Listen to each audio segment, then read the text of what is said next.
जब राख कुरेदोगे वहां कुछ न मिलेगा। शोलों का जहां जश्न हुआ मौत से बदतर, ये पेड़ पर लटकी हुई लाशों की सदा है। इस मुल्क में जीने की सजा मौत से बदतर। तहसीन मुनव्वर का ये शेर बदायूं के लिए ही है। तेलंगाना की शक्ल में बेशक देश को 29वां राज्य आज मिला है, पर आज से पहले के बाकी सारे 28 राज्यों को उठा लीजिए और राज्य छोड़िए, उनके शहरों और कस्बों को छान मारिए। फिर एक ऐसा शहर या कस्बा बताइए जहां किसी की आबरू न लुटी हो। बदायूं तो इसलिए सुर्खियों में है क्योंकि यहां का मामला अभी ताज़ा है, ठीक वैसे ही जैसे कभी 16 दिसंबर को लेकर दिल्ली सुर्खियों में रही थी। और आप देखना, दिल्ली की तरह कुछ दिन बाद बदायूं भी शांत हो जाएगा, क्योंकि ऐसा ही तो होता है हमारे यहाँ। यही तो करते हैं हमारे नेता।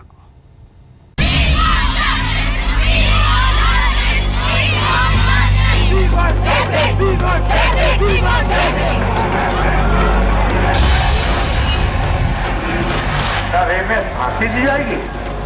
3 लड़के हैं, गलती हो जाती है। अभी आपको तो खतरा नहीं हुआ? हमको कोई खतरा नहीं। बहुत धन्यवाद, धन्यवाद। एक मंत्री की भैंस खो गई थी तो सारा प्रशासन उसके लिए खोजबीन में लग गया। सरकारी अधिकारी कर्मचारी भी संविधान के प्रति समर्पित नहीं है, अपनी जाति के प्रति समर्पित हो गए।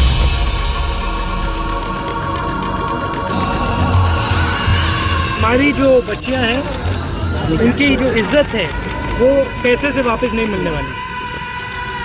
जो सरकार अपने सख्त एक्शन ले सकती थी वो सारे लिए। अगर पुलिस अपना काम करती, अपनी ड्यूटी करती तो इतना बड़ा ये कांड होता नहीं।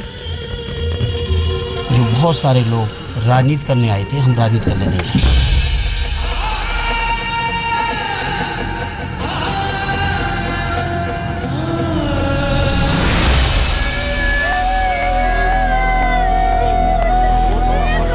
बेहयाई की ऑक्सीजन से सांसें लेती हुई पुलिस, बेचारगी की आबोहवा के बीच उखड़ती सांसों को संभालकर किसी तरह जिंदा रहने की जद्दोजहद करता कानून, सत्ता के घमंड में सस्ती हरकतें करती सरकार और सत्ता से दूर रहने की छटपटाहट के बीच बलात्कार जैसे मुद्दे को भी व्यापार बनाने वाले विपक्षी नेता। और इन सब के बीच आम के पेड़ से झूलती हिंदुस्तान की ये आबरू।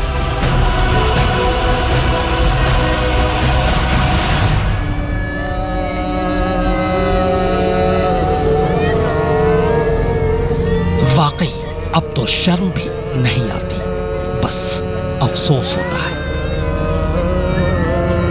अफसोस होता है कि बलात्कार जैसे शर्मनाक जुर्म को रोकने की बजाय सत्ता पर काबिज लोग बलात्कार की ऊल जुलूल वजहें तलाशते हैं, तो विपक्ष बलात्कार को मुद्दा बनाकर 2-4 दिन के लिए अपनी राजनीतिक दुकान चमकाती है। अब बाद में उनका मतभेद हो गया, और मतभेद जब हो गया तो लड़की जाके ब्याह देती कि मेरे साथ रेप किया। अब बेचारे को 3 को फांसी हो गई। क्या रेप में फांसी दी जाएगी? 3 लड़के हैं, गलती हो जाती है। कानून वैस अभी आपको तो खतरा नहीं हुआ? हमको कोई खतरा नहीं। बहुत धन्यवाद, धन्यवाद। और आपको प्रचार करना चाहिए। बताइए, कानपुर में जो कंट्रोल रूम हमने बनाया, किसी प्रदेश सरकार ने बनाया होगा ऐसा जो बन गया है? मैंने तुरंत ही प्रेस कॉन्फ्रेंस बुला के लखनऊ में इस पूरे प्रकरण की सीबीआई से जांच कराने की मैंने मांग की। हालांकि इस मामले को कल दोपहर तक इस मामले को सपा सरकार इसको ठंडे बस्ते में डालने के चक्कर में थी कि ये मामले को दबा दिया जाए। लेकिन जब मुझे ये जानकारी मिली ये सीबीआई जांच के मामले को ये ठंडे बस्ते में डालने वाले हैं, तो मैंने फिर इधर तुरंत ही यहाँ पर इस गांव में आने का फैसला लिया। हमारा कुछ नहीं होने वाला है। हमारी जो बच्चियां हैं, उनकी जो इज्जत है वो पैसे से वापस नहीं मिलने वाली। और उन्होंने कहा है कि वो न्याय चाहते हैं। हम लोग कोई पॉलिटिकल माइलेज लेना नहीं चाहते थे, आज भी नहीं लेना चाहते हैं, न इसको हम पॉलिटिकल इशू बनाना चाहते हैं। लेकिन ये शर्म की बात है, दुख की बात है कि घटना के 3-4 दिन हो गए और उसके बाद अभी तक चीफ मिनिस्टर जब नहीं पहुंच पा रहे हैं, मंत्री नहीं पहुंच पा रहे हैं। लेकिन 1-2 दिन के बाद कल जो है कहा गया कि हम सीबीआई को लिख करके भेजते हैं। अब सीबीआई कितना सक्षम होगा नहीं होगा वो हम नहीं कह सकते हैं। और जब आज तक मानते हैं कि मुख्यमंत्री और कोई मंत्री नहीं आया है, ये दिखलाता है कि इस प्रांत में क्या हो रहा है। और फिर सब गायब, सब खामोश, सब कुछ भुलाकर सब अपने अपने सियासी महलों में दुबक जाते हैं, इस इंतजार में कि अगला बलात्कार हो तो वो फिर अपने अपने सियासी महलों से बाहर निकले, फिर चीखें, फिर चिल्लाएं और फिर दुबक जाएं। यही तो होता रहा है, यही तो होता आया है अब तक, और यही हो रहा है। वरना 2 साल पहले के 16 दिसंबर के बाद का गुस्सा कौन भुला पाया है। तब कितनी बड़ी बड़ी बातें की गई थी, कितने बड़े बड़े दावे किए गए थे, कितनी बार जख्मों पर मरहम लगाए गए थे, कैसे कैसे कड़े कानून के सपने दिखाए गए थे। देश के उबाल के साथ साथ तब पहली बार अपने नेताओं पर यकीन करने को जी चाहा था। लगा था कि सचमुच अब कुछ होगा, पर क्या हुआ इन बातों, वादों और सपनों का। तब दिल्ली की तपिश ने पूरे देश को तपा दिया था। ये एक ऐसा आंदोलन था जिसकी आवाज को नजरअंदाज नहीं किया जा सकता था, क्योंकि यह आंदोलन किसी नेता, संगठन या पार्टी का नहीं, बल्कि आम हिंदुस्तानियों का था। ये आम लोग थे जो सड़कों पर उतरे थे, पहली बार अपनी सुरक्षा के लिए। पर ये बताएं कि क्या 16 दिसंबर की उस रात के बाद वैसी मनहूस रात किसी और लड़की पर नहीं उतरी, फिर किसी और की इज्जत लहूलुहान नहीं हुई? क्या देश में फिर कभी बलात्कार नहीं हुआ? बदायूं के एक गांव में आम के पेड़ से लटकी 2 बहनों की ये लाशें ये बताने के लिए काफी हैं कि 16 दिसंबर के बाद का हिंदुस्तान कैसा है। यह आजाद हिंदुस्तान की ही तस्वीर है, शायद कुछ कुछ वैसी ही जैसी विदेशी पर्यटक हिंदुस्तान आकर हिंदुस्तान में ढूंढते हैं। गरीबी, मुफलिसी, भूखमरी, लाचारी, बेइज्जती, नंगापन, इन्हीं चीजों को वो यहाँ आकर अपने कैमरों में कैद करते हैं और फिर पूरी दुनिया में बताते हैं कि ये हिंदुस्तान है।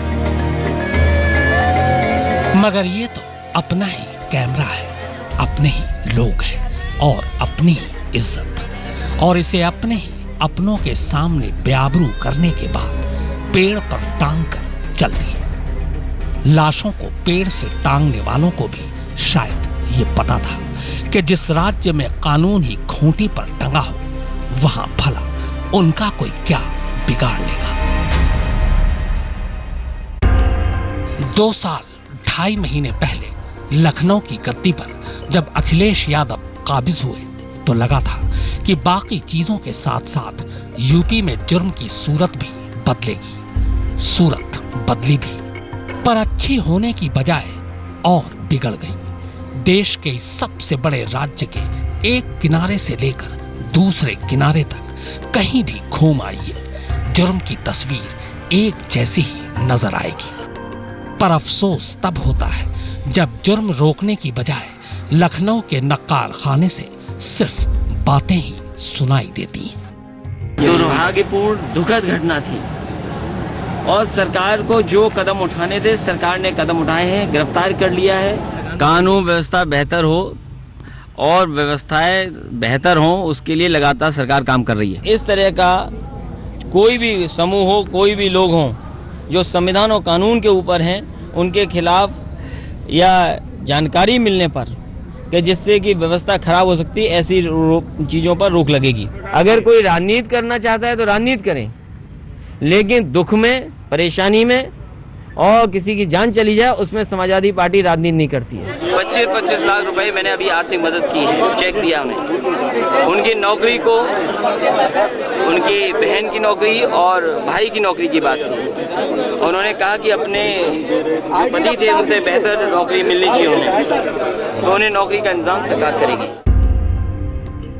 यूपी में सत्ता की तस्वीर भले ही बदल जाए, पर सत्ता पर काबिज लोग यूपी की तकदीर बदलने नहीं देते। वैसे तस्वीर बदले भी तो कैसे? खाली बातों से भला कभी कुछ बदला है? जिन्हें कायदे से काम करना चाहिए वो सिर्फ बातें कर रहे हैं, वो भी ऊल जुलूल।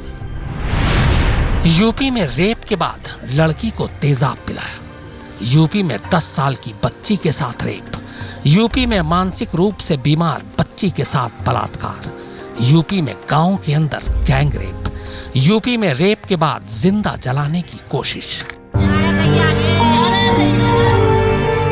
जी हां, ये तमाम तस्वीरें इसी न बदलने वाले राज्य की तकदीर की सबसे बड़ी गवाह हैं। किसी मासूम को रेप के बाद तेजाब पिलाया जा रहा है तो किसी की इज्जत तार तार कर उसे जिंदा जलाया जा रहा है, ताकि जो सचमुच बोल सकती है वो चुप रहे ताकि कोई सुन न सके। 10 साल की बच्ची के साथ कहीं बलात्कार हो रहा है तो 40 साल की महिलाएं भी महफूज नहीं है अखिलेश जी के यूपी में।